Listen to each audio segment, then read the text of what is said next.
मेरा नाम सोनू कंवर, कक्षा 7 है। कलयुग समाज के अशुभ लक्षण। कुटुंब कम हुआ, संबंध कम हुआ, प्रेम कम हुआ, मर्यादा कम हुई, लाज लज्जा कम हुई, विनम्रता कम हुई, समर्पण कम हुए, पुस्तक वाचन कम हुआ, खान पान की शुद्धता कम हुई, बाल कम हुए, कपड़े कम हुए, नींद कम हुई, घी मक्खन कम हुआ, पीतल तांबे के बर्तन कम हुए, भाई भाई का प्रेम कम हुआ, सत्य कम हुआ, अतिथि कम हुए, धैर्य कम हुआ, श्रद्धा और विश्वास कम हुआ, बड़ों का सम्मान कम हुआ और भी बहुत कुछ कम हुआ, जिससे जीवन सहज था, सरल था। संतान को दोष न दे।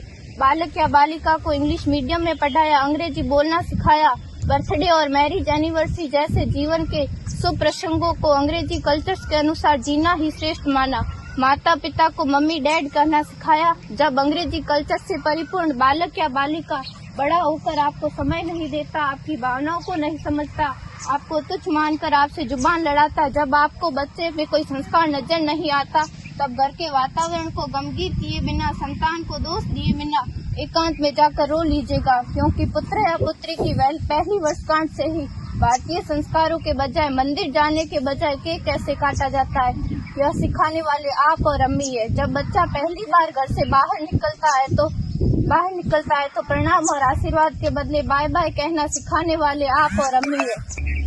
हम परीक्षा देने जाते समय इष्ट देव बड़ों के पैर छूने के बदले बेस्ट ऑफ लक कहकर परीक्षा भवन तक छोड़ने वाले आप और अम्मी है।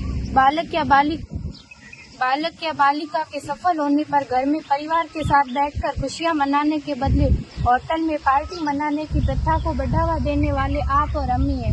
बालक या बालिका के विवाह के पश्चात कुल देवता देव दर्शन भेजने से पहले हनीमून के लिए फॉरेन टूरिस्ट स्पॉट भेजने की तैयारी करने वाले आप और अम्मी है।